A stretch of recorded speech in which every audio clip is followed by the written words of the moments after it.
This is Rumble, and this is Michael Moore. And I am glad to have you all back here today. As I mentioned in the previous podcast, the previous episode, we are about to hit our 10 millionth download, which is something beyond crazy because the podcast people had told us that I forget what it was, Basil, but it was like by the end of the first year, if we got maybe 500,000 or something, we'd be doing really good. And so in 4 or 5 months here, we've got 10 million downloads of this thing. So first of all, thanks to everybody who's been listening. And we'd like to have a little contest here. By the end of this weekend, we're going to have we'll have the 10 millionth rollover. We'll have that, the odometer will roll over and we'll see the 10 million. So we'd like to give somebody a prize for anybody who's been downloading it this week. So all you have to do is just send me an email to Mike, M-I-K-E, at michaelmoore.com, and just say that you're in on on number 10 million. You have downloaded it this week and you want to be considered as the 10 millionth downloader. And we will have a drawing probably this weekend and pick the lucky winner, and we'll figure out something. We'll figure out just assume it's going to be a good prize, because 5 million, the 5 millionth person won a free trip to New York and is going to be on the podcast here shortly.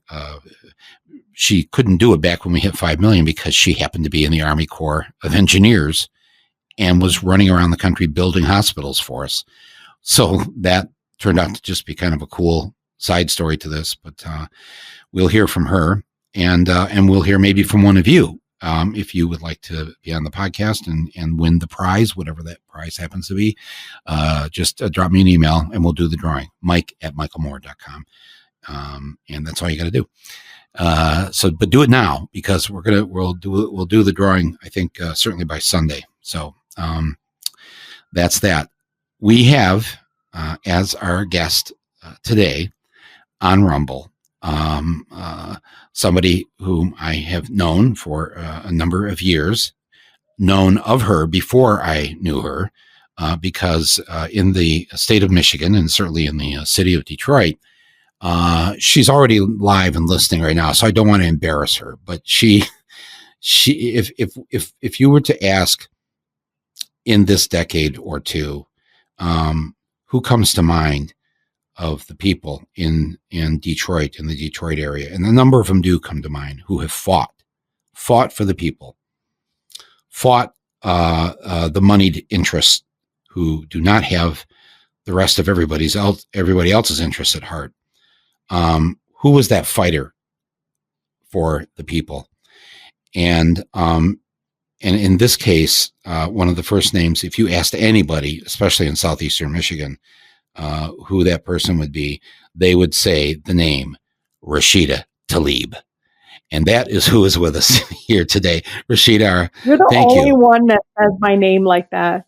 Yeah, yes, even because the president he says it so oddly weird, but you say it very powerfully. It's Tlaib, and that's it. And so here you are, and I'm doing all the yelling. You are, just so people who are not familiar, you are the representative, the congressional representative. You are a member of Congress for the 13th congressional district in the state of Michigan, which covers essentially, and you can correct me if I have this wrong, because I'm a flank, but it's essentially the western side of Detroit that then bleeds into various townships that are making their way to a place called Dearborn. Do I have that right? Would you say that's a? So it has like Dearborn Heights, half of that, but not Dearborn itself. No, not Dearborn. People think I represent Dearborn because I'm Arab and I so only could represent Arabs. But it goes from the east side of Detroit. It stays all the way from, and then it goes to the airport. You say your district starts on the east side? Yes. Yeah, it does. Wow. It has Yeah, but it has Highland Park.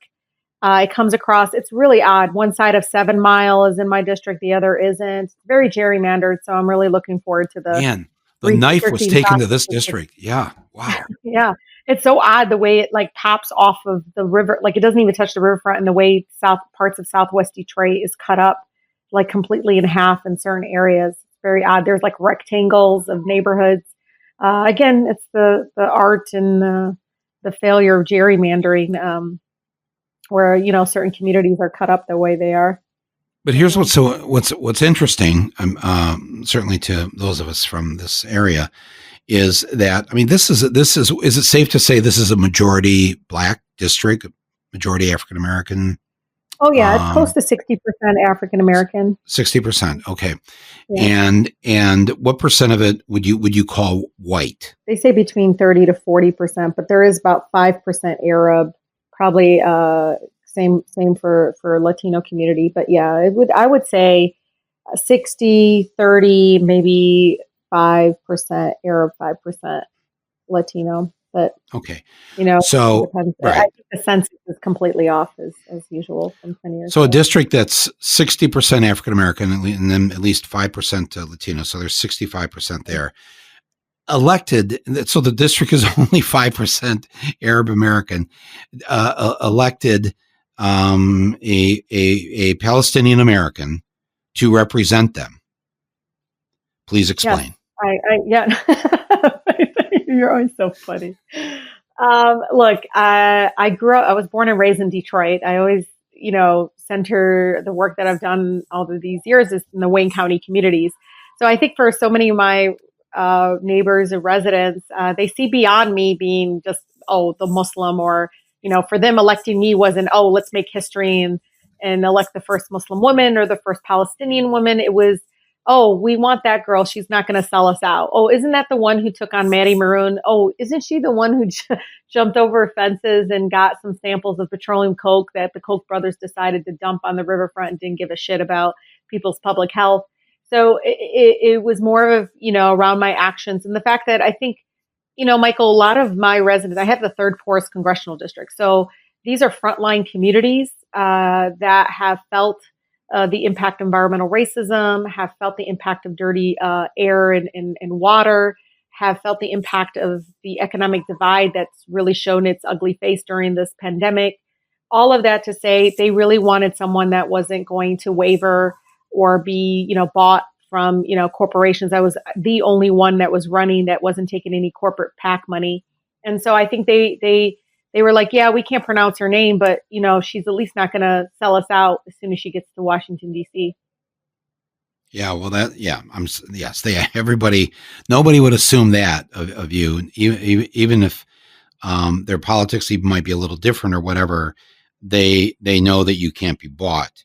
And because we've seen you in action all of these years. But I know that people sent you to DC because of you, because you have these years and years and years of participating, and you worked at this law center that was. How can we describe what this is to people? Because there are law centers like this in other parts of the country where the lawyers. Yeah. Go ahead. It's like a worker center, right, Michael? I mean, it's really the place. It's become more than just even like a worker center, but anything to deal with workers. So, for instance, we file injunctions against corporate polluters. We have taken on, issues around funding for local municipalities. But we are, I say we still, because I always feel like I'm still part of that family. But the Sugar Law Center, which is a national organization started by Jane and Maurice Sugar, which was Maurice Sugar was like the first UAW labor lawyer, I believe, and really believed in changing the structural mess that we have now that really leaves people, under like poverty levels and all that. But this is a center that kind of takes on really big fights. It's almost like it lands at the doorstep of, temporary workers. We fought really hard to get them, stolen wages, fighting back against the workers getting sexually harassed in the workplace, all those things. But we take on these big fights, but we're very small. And even though we're national, we're in the backyard of Detroit, where movements have been birthed left and right.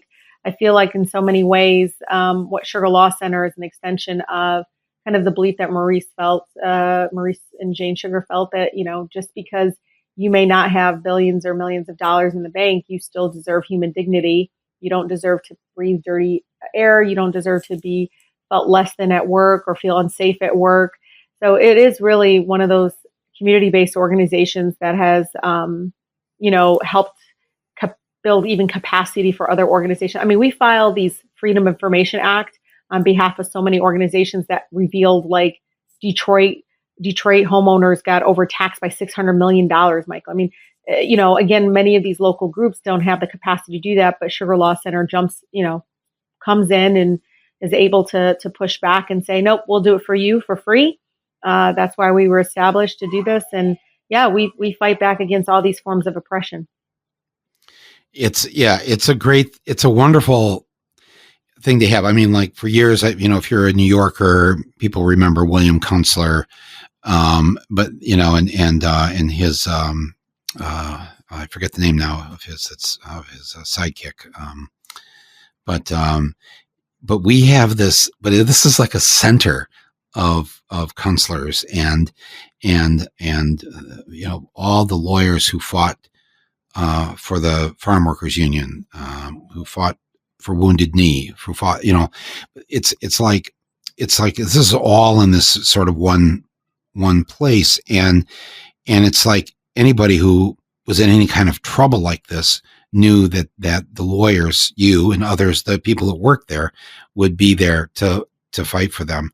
But I'm just saying that because people know you in Detroit, know you very well. I think for me, it was, I even heard somebody say, like, if there was you've taken on big bullies here at home, you can take on this guy. It's more of them kind of seeing, because my style is very uniquely different. I remember, even my opponents and others were always criticizing, well, look at you trespassed to get. I say, yeah, because people were being poisoned, and the state kept telling me, oh, don't worry, the petroleum coke, which is literally, toxic waste, a byproduct of, like, tar sands from Canada, the dirtiest crude oil you can imagine. And they're saying, hey, no, take it. Don't worry, that's breathe it all in. It's not going to cause any cancer, any respiratory issues. And, people would, like, snicker and kind of, like, when I say people, I'm talking about colleagues, outside of the legislature, outside of those that are elected. I mean, they got it. They're like, good for you. Do what you need to do beyond just introducing bills that may never become law, or beyond, this kind of, like, debating back and forth on the House floor that doesn't change people's lives immediately. So, for them, they heard it. I mean, I'm being the eldest of 14, taking care of people all my life. I mean, it's just, there's a sense of urgency that comes from the way I work that I think for them, it's like, it's Trump and the policies and everything that comes along with it. But there was this sense of, like, we're tired of waiting. I mean, again, I represent the third poorest congressional district. I don't think people understand, out of 435 congressional districts. So when I say to people right now during this pandemic, the third poorest, you're saying it's the third poorest. And I actually have people in my district that has no access to water. Exactly. In the country. Right. They don't have access to water during a pandemic to wash their hands. I mean, they don't have any of that. Right. I mean, so, Michael, it's just not about, like, of course, the icing, I think, or the kind of cherry on top, or whatever you want to call it. It was, oh, and holy shit, she's Palestinian. that was like an afterthought. But I think people were like, yeah, she's taking on Maddie. It is an afterthought because we already knew you, and we knew you all those times that you fought civil disobedience. By the way, how many times have you been arrested in civil disobedience? I mean, technically, I think twice. No, there's more than that. What are you not? What are you not copping to? Come on. Some of them laugh, and some of them call it detain. I've been detained multiple times. I'll tell you that much. How many? Okay, how many times have they put handcuffs on you? Handcuffs on me, twice. Yeah, twice. Just twice. Yeah. I've got footage somewhere that's it's more than twice. Okay, detained. All right, you use the word detained. I understand you're a member of Congress now. How many times have you been detained? Detained. at least a half a dozen times. Yeah, at least. Thank you. I mean, finally, I'm getting it out of her here. This is nothing to be ashamed of. This is why we're proud of you, because you are that fighter. And so you went to DC and decided that you were. How have you done this? Because, I know I have other friends, people, my buddy Dan, who represents Flint in the Congress. Man, when they all first go there, they're just stunned by the game you have to play, what you have to do, who you have to bow down to, and all this stuff.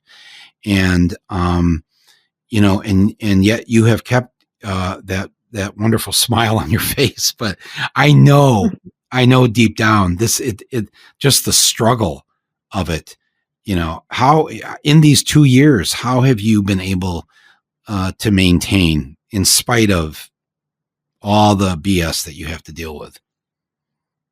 Oh, it's the best way to describe it is something you said to me once, which you said some crazy shit to me, but this was actually really profound. I have said a lot of crazy shit to you. That is true. I'm sorry. I'm sorry for all of it. No, it's good. It's just like, I'm like, who thinks like that? Only Michael Moore. But I half of Flint. I don't know. I just remember driving with you and you were like, God, if something ever, because I drive crazy, as you know, and you were like, God, if something happened to us, there'd be so many conspiracy theories about how we died. But one of the things, I was like, I don't know who thinks like that, but one of the things you did say, which was really great, is you say every time you land in Detroit Metro, do you remember this? Every time you land at the airport in Detroit Metro, that you feel like, you're like, everything's going to be okay. I just want you to know, like, I come home. I'm blessed that I'm only like an hour or so away from DC, a flight away, that I come home every week. And it matters. But I also created these service centers so I can stay really rooted in what's going on. I think it's Ayanna Pressley who says, you got to stay connected to the hurt. If you don't stay connected to the hurt, you're going to be, because I'm so fearful. Michael, I mean, there's a colleague of mine, you could see he's just numb. He was sitting next to me and he goes, "Hey kid, how's it going?" I'm a kid compared to many of my colleagues that are really up in age. And so I said, it's okay. He goes, "Oh, what do you like about it? What do you don't?" And I said, getting here, I was just ready to, I'm ready to hit the ground running. And I keep getting told, not now, wait, let me go do something about auto insurance. Oh, let's have a hearing, but we got to wait. We got to be careful. And there's a lack of urgency. Everything's slow here while people are dying from our broken healthcare system. It's so slow here dealing with the economic issues, the poverty crisis in our country, all that. So he looked at me and he you could see that he kind of remembered, he goes, God, I do kind of remember that, feeling that same way when I first got here. And he's been there for a while. But I do believe coming home every single week, really, being engaged with community-based organizations like Sugar Loss Center and others, and staying connected to the pain and the hurt. I know that may sound odd to people, but I think realizing there's so much, work to do by hearing the stories about those that don't have water and the schools that had to shut down their fountains because of dirty water, all those things. Again, I think will help make sure that I don't become numb, that I don't believe that we should be waiting. I mean, my folks have been waiting too long for some sort of real tangible action that transforms their lives today. Why haven't more people just given up, just realized that the system is never going to do anything to help them? And you know what I'm talking about, because I can tell you stories from Flint where, people in 2016 just stayed home. They just what's the point? And how do you speak to them? Because they're going to trust you because they know you as a truth teller in Detroit. But how do you tell them that, yes, there is still a chance for some hope. There's still a chance for us to hold the power that we, the people, are supposed to have?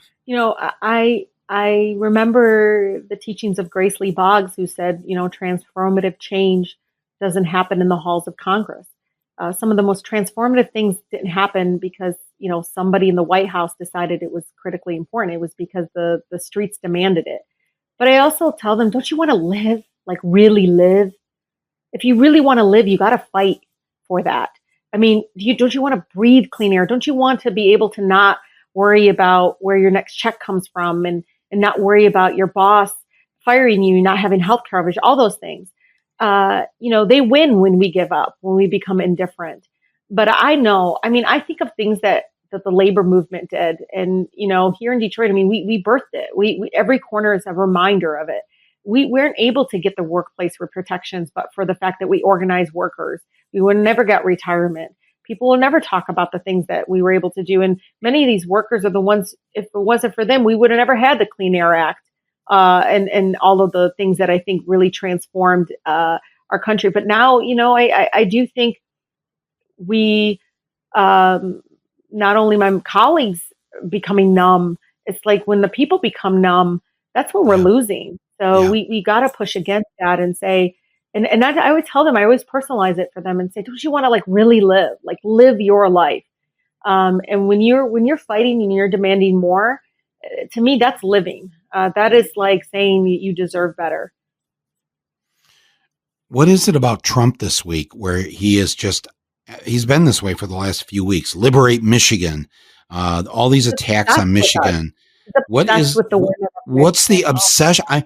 I've tried to, people ask me about it, what is that? What is it that what is he obsessed about? And the only answer I have is that we, the people in Michigan in 2018, we removed all the people that look like him from power in Lansing. The top 4 positions of power in Lansing, and people who listen to the podcast have heard me say this probably too many times, but we have a woman governor, we have a black lieutenant governor, we have a lesbian attorney general, and we have a single mom who's our Secretary of State.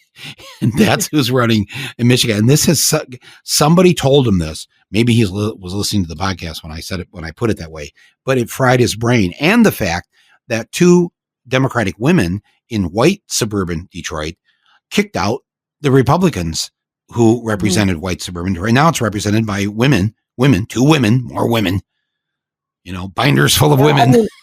Like Alyssa Slotkin's mom is, was in an open, gay relationship, right? And they both have these lived experiences too that, make them very much outside of kind of this box of what people think should be representing us at these various levels of government.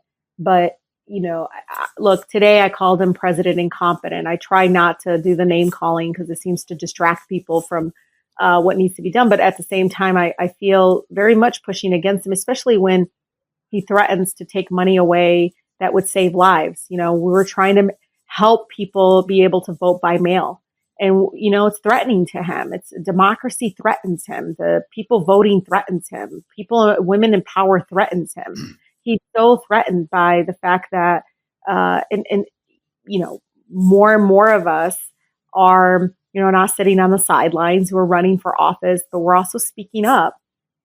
And, we're a lot more competent. We're a lot more leading with compassion. I tell people there's a unique lens with women in office. People used to kind of make fun of it and say, you're too emotional, you're too this, you're too that. And I say, they're actually looking beyond numbers. They're looking at need. They're looking at the pain. They're looking at all these issues.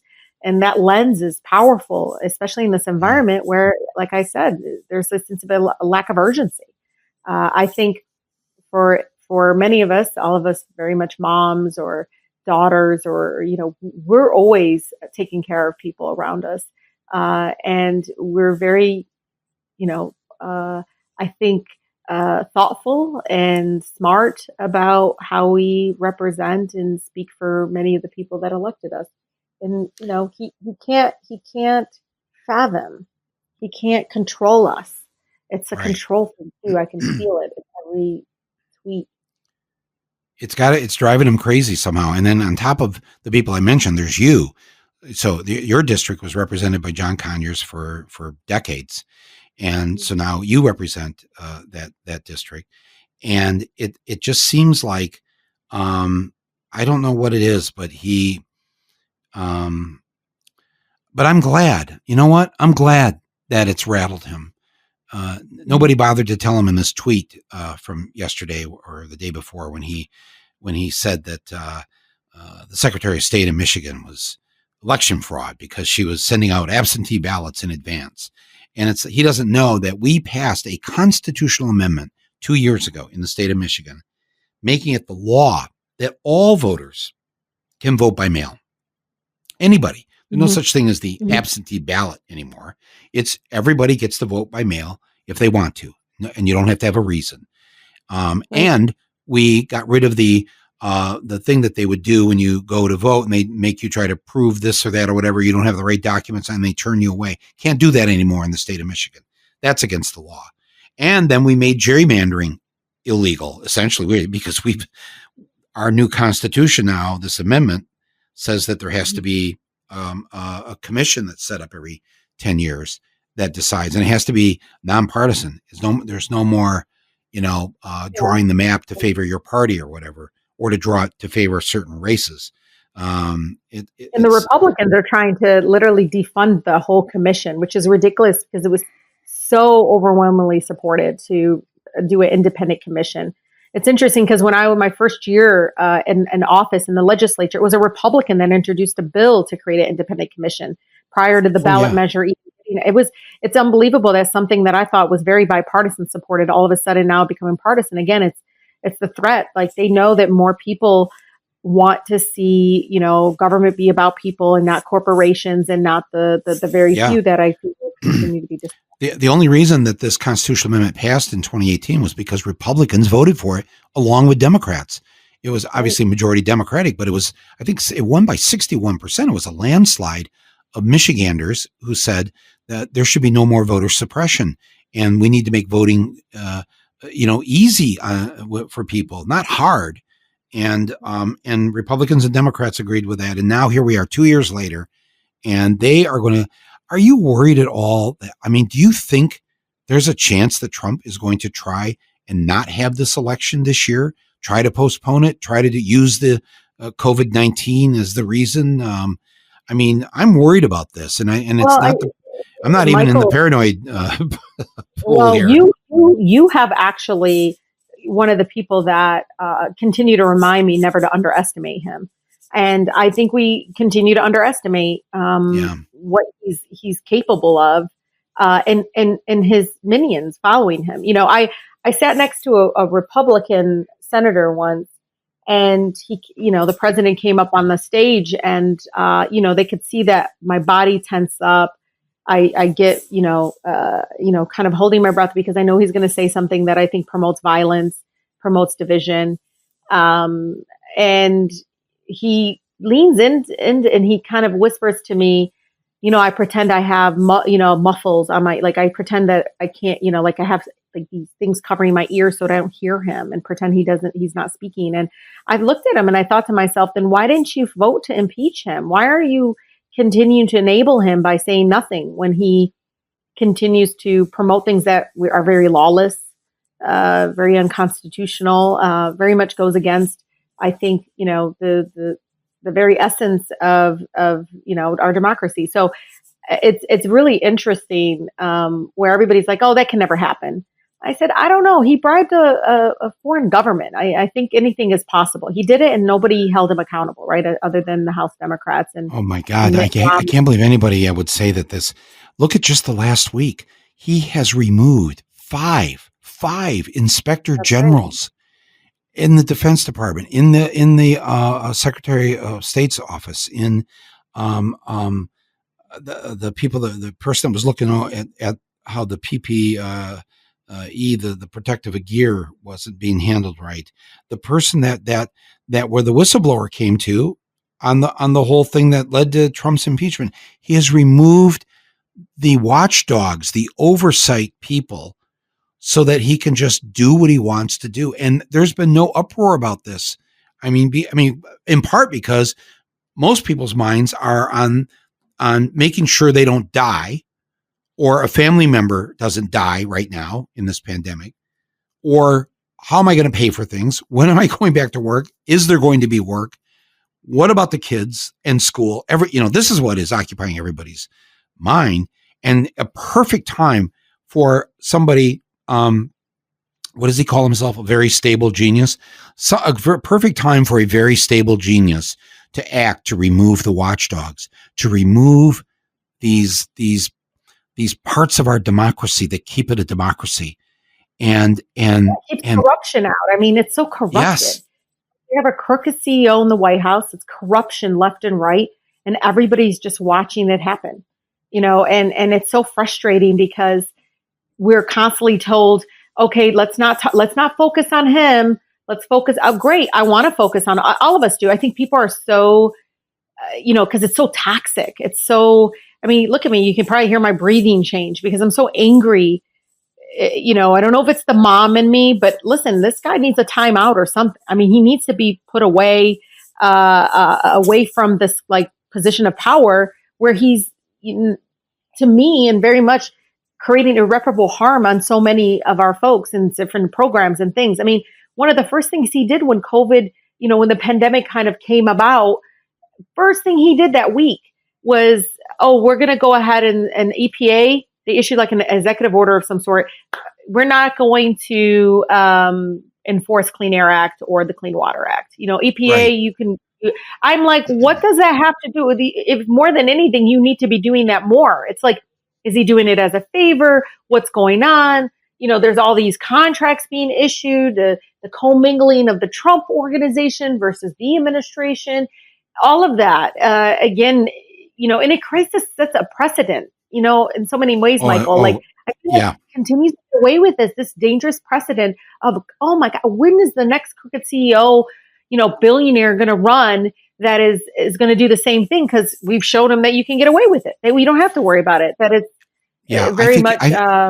Rashida, I think even worse than the precedent and many precedents that he has set is that before we even have to worry about the next billionaire oligarch who's going to think that he can be the president of the United States, just the fact that by saying, okay, we're not going to, and using COVID as the excuse, we're not going to enforce the Clean Water Act. We're not going to enforce the Clean Air Act. And here's what's going to happen. And I think people know this too, because we've seen things close up and go by the wayside here just in these first 2 or 3 months. They will not go back to enforcing it. Once they've stopped enforcing it, once they've let everybody go who are the enforcers, we're not going to get back, in his administration at least, we're not going to go back to enforcing it at all. That's what's really going to happen here. People are going to forget about how this has happened, and they're going to be worried about the next wave of the pandemic. And there's not going to be any. We're not going to go back to it. It's just, this is a small example, but I saw this. I was watching SportsCenter last night on ESPN. Sorry, and but they announced that Central Michigan University has decided to essentially get rid of the men's track and field team. And I thought, wow. And then they said other universities are doing this across the country because, the colleges are hurting for money now during the pandemic. Yeah. And they got to start cutting some sports. And I thought, Central Michigan, Chippewas, that's the last you've seen of field of track and field. That will not come back. Because they'll just say, you know what? What do we? It's 36 students and 2 coaches. We don't need that. We got to start cutting corners here, and they're going to use this. Businesses will use it, but institutions will use it to cut corners and to say we don't really need to spend money on that anymore. And my fear is that we're going to come out of this hurting even worse than before we went into it, when we were already hurting on things that weren't being covered, things that weren't being paid for. Now, that's the pessimist in me. I mean, the optimist also says that every friggin' American, I think, that's got half a brain, so that's a good 80% of the country right there. I know I'm being generous, but I'm in a generous mood today. They have seen that the healthcare system is broken, and that crazy man from Brooklyn with the white hair flailing all over the place was right when he was trying to say that your health insurance should never be tied to your job. Everybody thinks, oh, I got a good job, I got good benefits. Well, what if you don't have that job? Whether it's a pandemic that ends your job, or whether the boss wakes up in the morning on the wrong side of the bed and says, you know what? I'm gonna double the deductible here. I'm too easy on these employees, and with a snap of the fingers, he can do that under the healthcare system we have. I think now, Rashida, maybe I am being too optimistic here. I think that we might come out of this with some of the things that we thought were going to take years to have happen. It may actually happen with caveat, a new president and flipping 3 seats in the Senate. Do you share any of this optimism? I mean, I think for me, it's what I fear is, a lot of people that I kind of talk to. There's those that don't realize what we used to have and what's been taken away from us because they weren't really around or didn't fully understand how it was before, if that makes any sense. So when you even talked about track, I think about, the young people I was kind of congratulating a part of this fellowship program, many of them graduating from high school. And I said, when I graduated from high school, I actually had like a driver's license. There was driver's ed. And they're like, say what? I was like, yeah, they offered free driver's ed as part of, your high school curriculum. They had, this many counselors, and the kids are like, I didn't know that it is even possible. My worry is, pessimistic, I guess, side is I worry sometimes that people don't believe they deserve better or they don't know that there is better, if that makes any sense. But the one thing that I know, yeah, people don't realize, like, yeah, your insurance doesn't have to be attached to your employer, and other countries do that, do what we're trying to do, right? I mean, it almost feels, even when I'm trying to push for reoccurring payments, direct payments to individuals, hugely supported in my district, and saw some great polling that shows Republicans, Democrats support reoccurring payments during COVID instead of bailouts for corporations. And, the overwhelming concern that I hear from some of the folks that are like, oh, well, but really, do we really need that? I said, I don't know, maybe you need to look at the numbers, but a third of our neighbors could not pay rent in April. I don't even know what the numbers are in May.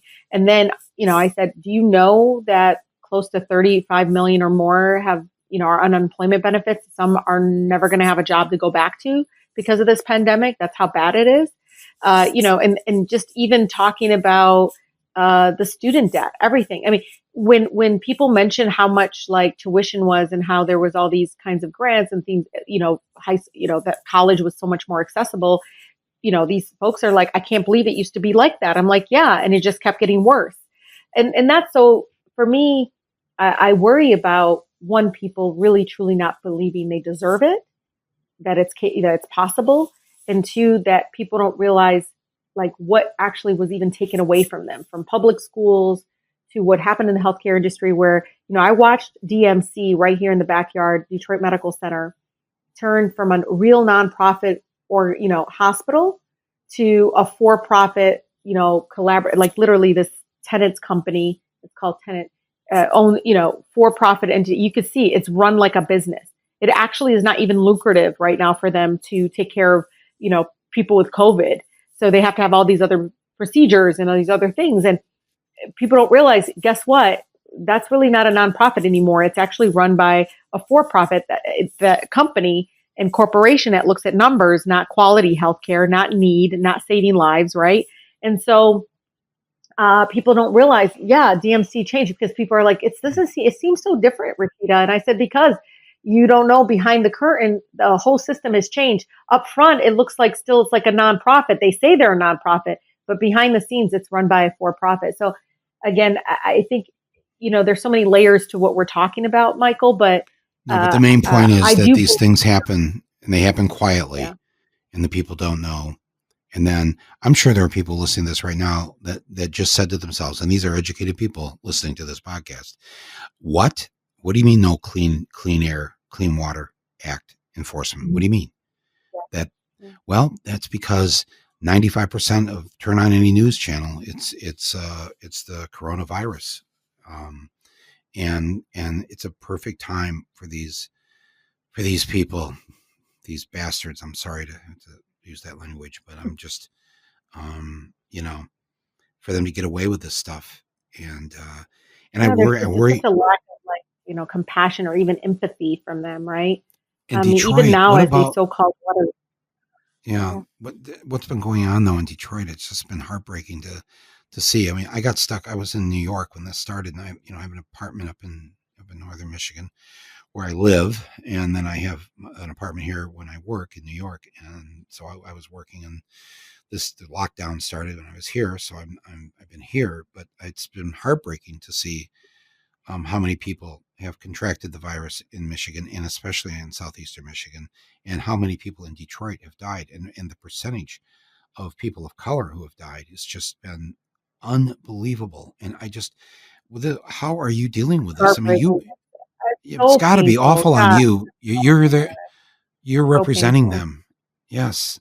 Well, So and I think for so many of our Black neighbors, I mean, I born and raised in a beautiful Black city. I mean, it's 85% African American now. And one of the things that is hard when you see these numbers of 40% African Americans died from COVID in Michigan, where African Americans only make up less than 15% of the total population. So think about that for one moment.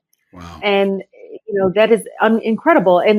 But then you read statistics like, well, 1 of 4 Detroiters are so-called essential workers. They weren't called essential workers a few months ago, but now they're essential workers, right? They're out there putting their lives on the line to provide people with groceries, to moving those kinds of items together. And so I, you know, I think structural racism, even environmental racism. I mean, many of my African American neighbors are literally their backyard is the steel companies, many of them working class, been really hit hard with COVID.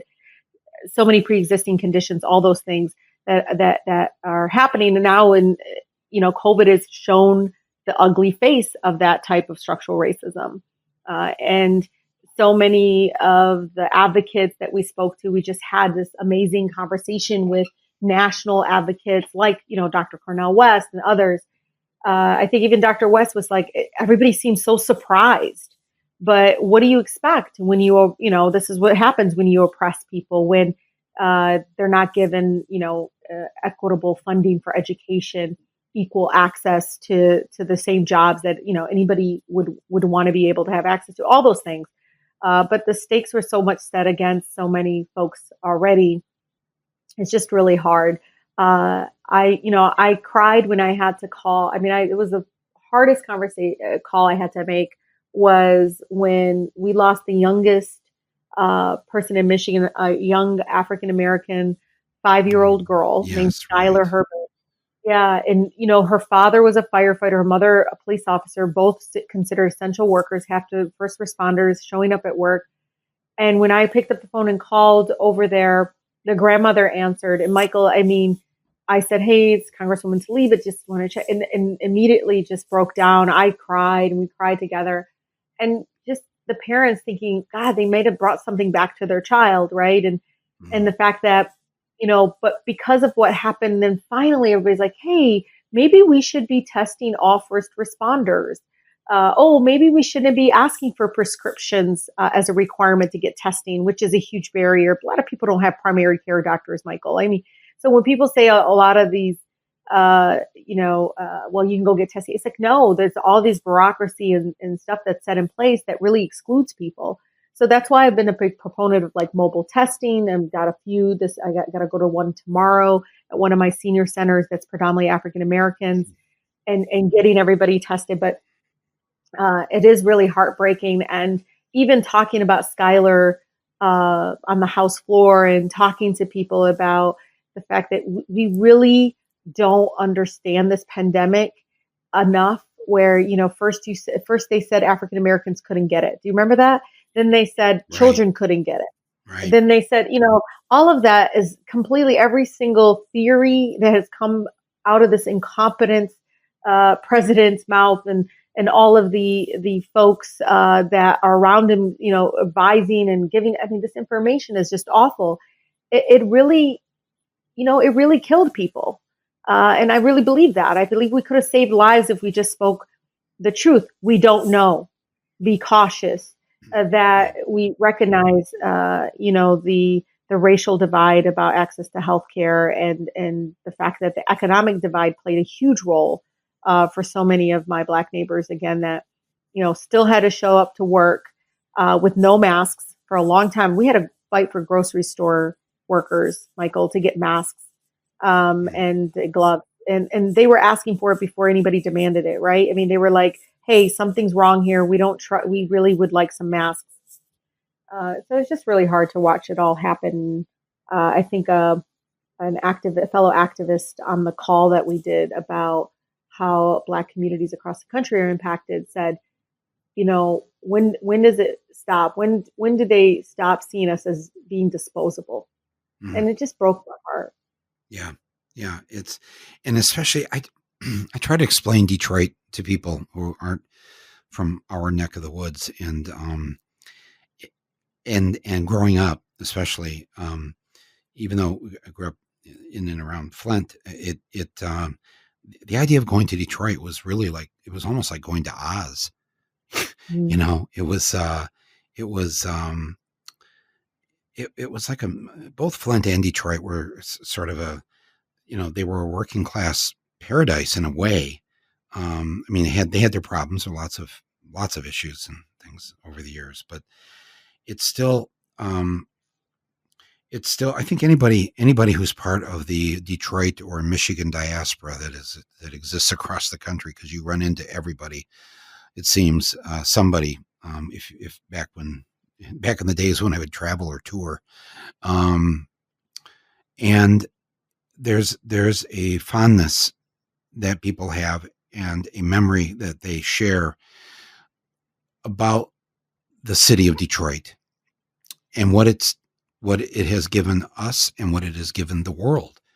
And I'm just curious how you answer that question, because a lot of times, like especially in the news, Detroit will have this this bad rap or whatever, and of course a lot of it is racially tinged, if I can put it that way. But it's something that I think is, I don't know, not that we would be different people if you or I had been raised in Chicago or Kansas City or whatever, but I'm just saying there's something about Detroit that has been good for how you or I turned out, and the same for Flint. Well, I tell everybody, you come here, you leave stronger. You leave really it's almost like somebody just put clean energy in you and made you believe. I think there's just a huge fighting spirit here that you won't find anywhere else. I always tell I always feel stronger being here, that all the brokenness around the world and around our country and the policies and everything, when you come here, people believe you it's broken. They get it, and they want to do something about it. I mean, I go to protests. Everybody has a kid on their shoulder. Like, it's not, it's like families come out to these things to demand access to water. It's families that come out and say we need to unionize, Amazon warehouses. All of that to say is just kind of embedded in the culture here. But I mean, I was born in an era where we had Mayor Coleman Young of 20 plus years as our mayor, who, got into power and being the first African American, this mayor who's just like, I don't care what y'all think. We're going to have self-determination. We're going to decide. We're going to go ahead and have more African Americans in the police force. We're going to do because of all the, from the rebellion in 1967 and down, of just how much there was still this, form of oppression and kind of racism with various policies that still existed. African Americans rose up and said, nope, not enough. We're going to run for office. We're going to decide. But then as soon as that happened, what you saw over and over again is disinvestment from the state government, disinvestment, kind of neglect on various, tax revenue sharing. I saw them come in and literally allow the largest municipal bankruptcy to happen in Detroit. It would have never happened in any other city that was not as Black as ours. I'm telling you right now, what happened to pensioners, what happened to so many folks, the way they put emergency manager in place, where they removed everybody elected, is again, I don't think it would have happened in communities where they were, wealthier and not as Black. And so always tell people this form of, watching people kind of just using Detroit as some sort of punching bag, but look what's going on there. I emphasize to many of them, many of these issues is because of that form of structural racism. I mean, in the legislature, because I was an African American, I'm Arab, and I'm sitting there talking, somebody's like, well, I don't want to, these are colleagues, Democratic colleagues from, different parts of the state who said, well, we shouldn't be sending more money to Detroit. I said, why? Detroit almost, at that time, Detroit almost has 1 million people. It is the largest city in the state. It's at the anchor. It has two international crossings. 27% of trade comes through that city. It literally is the hub of the auto industry. And they look at me like, what do you mean? I said, well, the next other most populated city is, I don't know if it's Grand Rapids or something, but it's like 200,000 people. I mean, understand that there's more people, there's more need, but people didn't see it like that. They just saw that it's being led by African Americans. And I don't think they really realized, honestly, Michael, that, that form of stereotype, whatever the form of lens, it was blinded, very much so by what they've been taught. And intentional or not, it resisted. I heard it in various tones in these kinds of, again, these are colleagues of mine that, God, they fought with me for children literacy and fought for all this stuff. But boy, when it came to Detroit, one even used to say, well, I don't want to look too pro-Detroit. What does that mean? What does that mean? Yeah, we know what it means. We know what it means. Yeah. It's but I resist it and I fight it. And I think, like if you have somebody like comes to Detroit, somebody who has never been to Detroit, and you pick them up there at the airport in your, we'll just call it a Chevy truck. But the one you drove me around in, yes. Yeah, it's not bad. Stop telling people it's a beat up Chevy. It is not. Yeah, I did not say beat up Chevy. I just said, I know Chevy truck. People that, it's not a Chevy truck. With derision in my voice, a derisive tone. But you're the one who got into my car. I looked at it and I did. I got in it and I was trying to remember some of the prayers that I had learned as a child while we were barreling down the freeway. But seriously though, when you pick somebody up, like where would you take them? Where would you want to take them in Detroit to give them a real sense of the vibrance and the vitality and the humanity and the food? Yeah. It's funny. I always tell people, like, they always want to come and learn about Detroit. They go meet the mayor and elected, city. I was like, no. Let's go to a block club.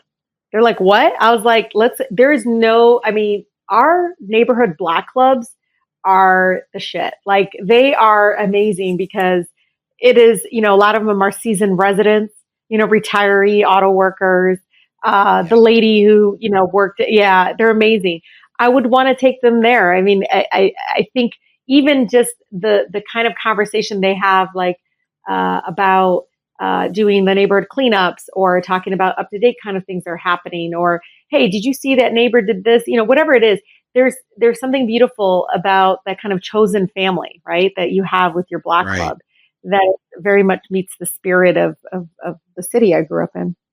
There's also these unofficial, we'll call them restaurants, but in people's homes, there's home cooking that goes on. Yes. And Anthony Bourdain actually is the first person outside of Detroit that ever showed this to the rest of the world, that you literally could eat some of the finest cuisine anywhere in the world.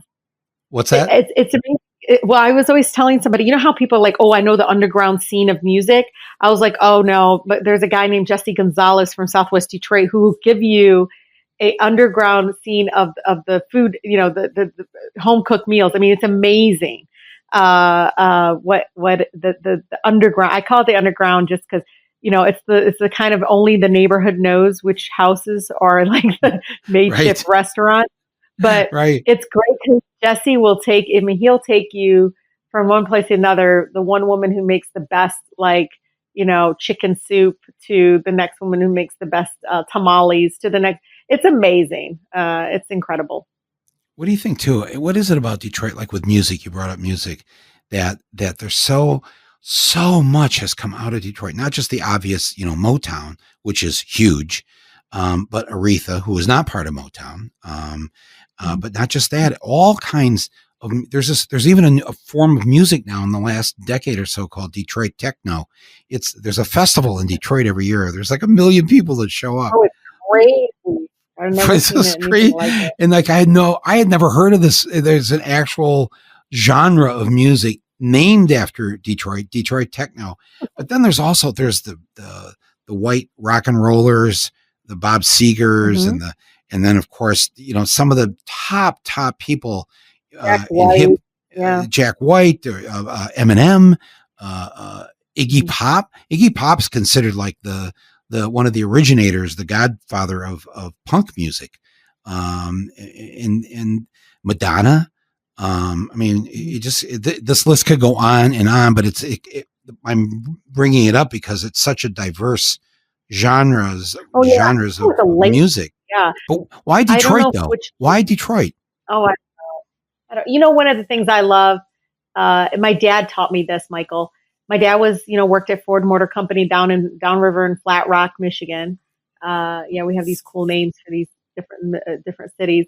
But he loved how when you walked onto the floor, the auto manufacturing floor, the assembly floor, how everybody was equal, everybody's one. It was like because everybody was part of this UAW, and you saw how whites and blacks and everybody just kind of got together, organized together against the boss, right, against the corporation, the company, and really organized each other.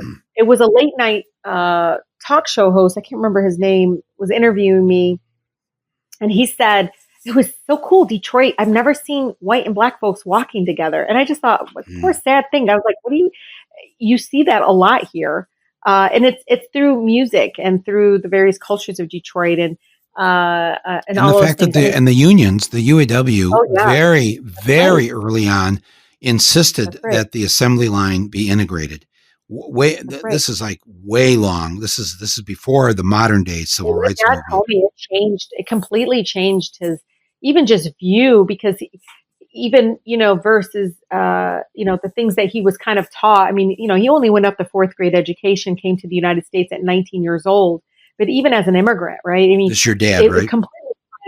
My dad. He completely transformed his lens to be alongside different colors of people, different folks, and building these cars, and then going out there and organizing for healthcare, organizing for their families' livelihood. Even now, if you look at, I have Detroit Jews for Justice, who literally work with We the People to demand access to water right now. It's beautiful activism happening.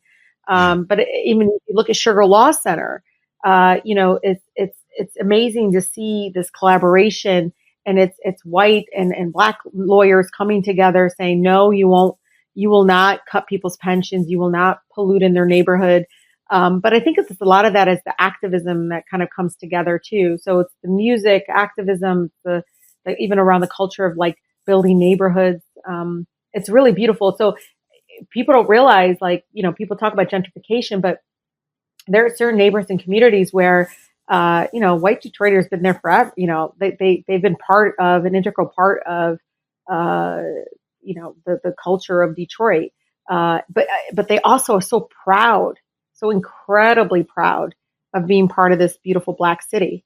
It's something they wear, on their shoulders very proudly, right?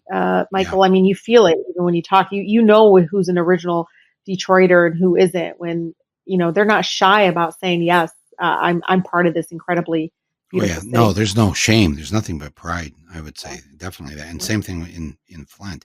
Do you ever sit there in Detroit and just look a half a mile across the river to a foreign country, people that are not that different from us in Detroit and in Michigan, and yet just a half a mile away, they never have to worry about if they get sick that they're going to lose their home, or they have certain structures to protect them. That there's paid sick leave. There's you can go to the university and instead of it costing $20,000 to $50,000 a year, Some of them you can go 10,000 maybe over there. Why is that? And why do they live 4 years longer than us? I'm referring, of course, to the friggin' Canadians who are just across a very narrow river. And I would think I remember. Go ahead. No, I'm just thinking during this time of pandemic, and just what I've read and what I've heard in terms of how they decided to treat it, because they have a leader who believes in science and treats things, in such manner. And it's just, I don't know. I've always had this feeling living in Michigan that, God, it's right there, everybody. It's right there. Can't we just invade and steal it and bring it back or something? I don't know. But it just drives me crazy that, and look, I'm glad for the Canadians that they get to have a slightly better life, but shouldn't we all have that? Shouldn't that be something that we look at them and say, yes, and when I try to explain Medicare for all or whatever to people, sometimes I just say Canadian. It's Canadian. We need Canadian healthcare. We need what they got. Whatever they got, that's what I want. Well, I mean, this. Many of my neighbors here in my district, they go there to get their prescription when they can't afford it here. I mean, it's been kind of a godsend. Yeah. So it's hard. I don't. And all the Canadian nurses who every day drive across the bridge or through the tunnel, thousands who come into Detroit, into Michigan to help us. One hospital, 60% of their workforce is Canadian. One of the major hospitals. Wow. Yeah. It's almost, the Canadians are too polite to ever say this, but they are like doing missionary work. They come through the Windsor Tunnel and they spend their day risking their lives to take care of us. And I'm so grateful to them and to any Canadian who's listening for doing that. But it's sad, Rashida, it's sad that, not that I don't want them to come and work in Michigan, but why are we at this point, and how do we get out of it? And I need your answer in less than 30 seconds. When we stop treating billionaires and corporations and all these folks as some sort of like credible sources of what we need as a people in the United States, when they are not given so much. I mean, it was Congressman John Dingell who taught me the balance of power between, the workers, right, and the millionaires and those that have. That Congress was kind of this buffer, right? It was working class people there. It was those folks that pushed against the kind of, workers dying in the workplace. I mean, this stuff really did happen. I mean, all of those things.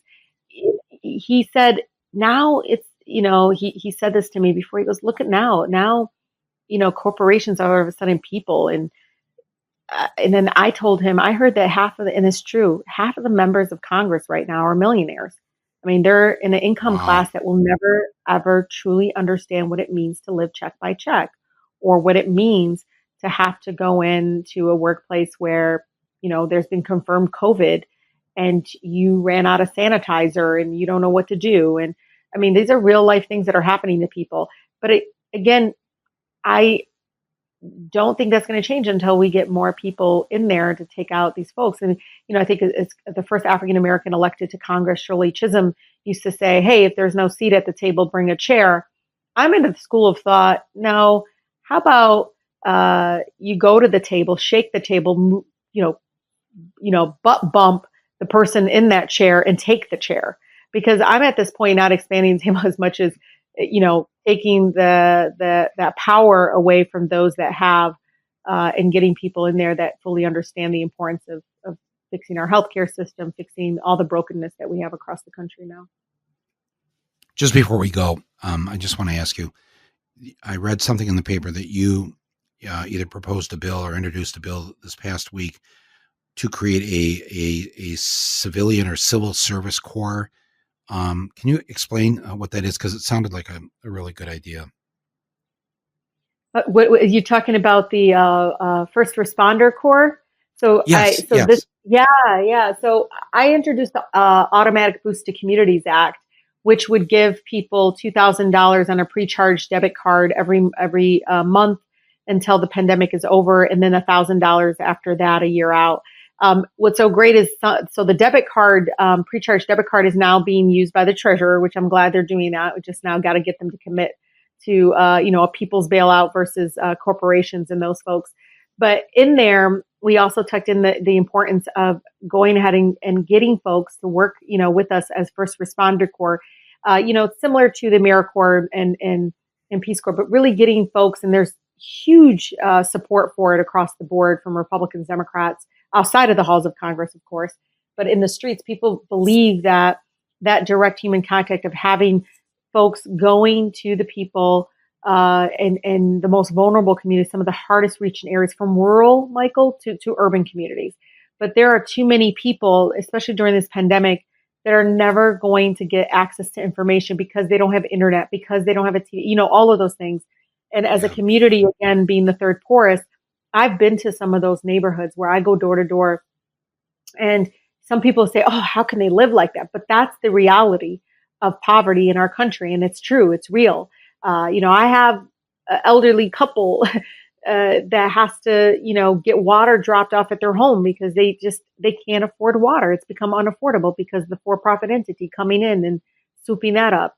But it is critical. And the First Responder Corps, it would employ people. It would get them out there. So many folks are already doing a lot of this incredible work. My sister-in-law dropped everything she was doing and started building, making gowns in her home. Some of the folks I saw making masks for our first responders, some of that underground, restaurants and people's homes that are now making food for our healthcare workers. So many people are ready to help others. And we, as a federal government, we should take a lead on that. We should welcome it. We should fund it. We should support it. Well, it sounds like a great idea, and I hope it passes. Me too. We're out of time, but I just wanted to give you the last word here.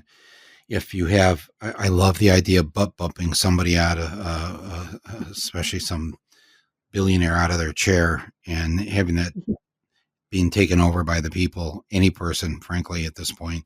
But, people, Rashida, right now, people are in a lot of despair and a lot of fear about the future.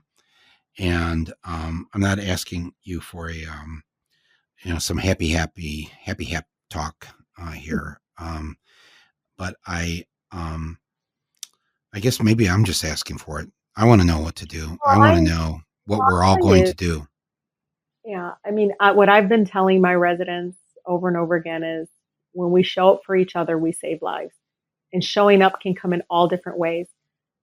And it can be making the masks and delivering it. It can be checking on 3 of your neighbors every single day. But when we show up for each other, it really matters. We really can save a life when we do that. And this, pandemic has opened a lot of our eyes, and some, had odd way, it's actually brought some communities closer together.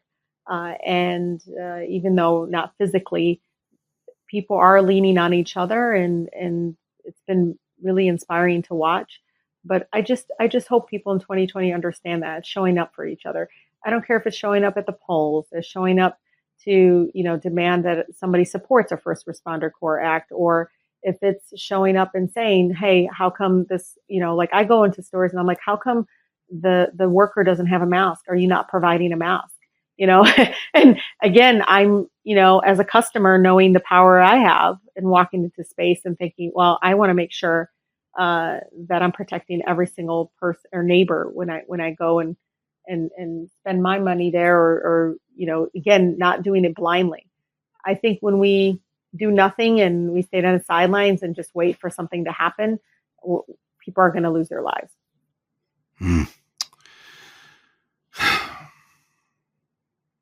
When do we smash capitalism?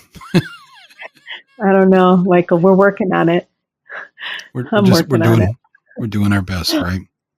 We are, and the people are. We make up a lot more than the money and all that stuff. So we got to push back against the numbness and the indifference, and have people believe that everything they think is impossible is possible. We can do that. Yes, I do believe that we can do that. And, but it's going to take all of us. Everybody's got to get off the bench and participate at this point. And especially if we're going to succeed in November. As you said, I don't take him for granted one single bit. And I'm well aware of his performance art and how it can succeed. It's a form of 21st century, would have been called propaganda back in the 20th century. He knows how to manipulate and to use it well. So dangerous. It's very dangerous. It's very dangerous. And so we have a lot of work to do. You have a lot of work to do. I'm grateful that you're there. You're in your first term. You will be up for re-election also here in November. And you have a primary to get through first, I believe, right? When is that? 4th. August 4th. Wow. Well, everybody listening. Now, be sure and vote. You can easily vote in Michigan, by the way. Your applications are going to be in the mail soon for your ballot to come in the mail so you can safely, in your own comfort of your home, vote as you like. No rushing, no lines. Again, I encourage it. Yes. Thanks to those women in Lansing who've been sending out these ballots. You know what, Michael? Let's watch and see, because he has to wear a mask when that Trump's coming, right? Yeah. So we're gonna see if he wears a mask. He's gonna tomorrow. Go to he's going to a Ford assembly line, and I'm gonna see if he wears a mask, and I want to see if Attorney General Dana Nessel says it's some sort of violation. Because it's a law. It's a law. Yeah. It's a law right now. It's the law. But well, it's required. Yeah. So we'll see what happens. But he can't, he's coming down here, and after insulting, after just attacking the governor, he attacked, I think, every single person so far that is trying to lead the state and making sure, again, people are safe. But we'll see what happens. We'll see what happens. And I look forward to what happens here with you this year. And thank you for serving. Thank you for becoming the first Muslim woman to represent the people of America in the United States Congress. You and Ilhan Omar. Yeah. But we have to put Michigan first before Minnesota. No offense. It's how the sun works. We're an hour ahead of Minnesota. I've told Ilhan this before. We're always going to be an hour ahead of you. So I try to catch up if you can, but that's just the way it works. So, you hear New York City outside my window here. Yeah, I do. Sad sound these days. Have your two boys been there during this entire podcast? Oh yeah, no, I've been homeschooling. Wow. Oh my God, third grade math. Get out! I haven't heard a peep. I haven't heard a peep out of them. Oh no, I closed the door. I could hear them. According to Basil, he couldn't hear them, but he was playing video games, so he's real loud. Yeah, one may have knocked the other out. You might want to go check. I'm just saying, something might have happened. I don't know. My 14-year-old Adam, who's a huge fan of this podcast, which, by the way, I don't know if you heard somebody kind of interrupt me, and he's like, when you're done, I need to talk to you. So I show him a text. I said, hey, I'm on Michael. He goes, that's Michael Moore. I'm like, yeah, you've met him before. But he's just, I think he loves your podcast, and I let him listen, even though I know. Oh, thank you. It really, yeah. I know that's so great to hear, and tell him thank you. And thank you to all the other 14-year-olds out there who are listening to this. But Rashida Tlaib, thank you so much. And we'll see you next time, maybe down in Washington, D.C. And in the meantime, to everybody who's listening, don't forget to get in on the 10 million. Be the 10 millionth person to download this. Send us an email. We'll pull the winner out. Mike@michaelmoore.com. Send it right now. And tell your friends and neighbors about this podcast. It's Rumble with Michael Moore, and grateful to all of you, and grateful to our wonderful Congresswoman who's fighting the good fight for us there in D.C. Thank you again, Rashida. No, thank you, Michael. Take care. All right, be well, and be well, everyone.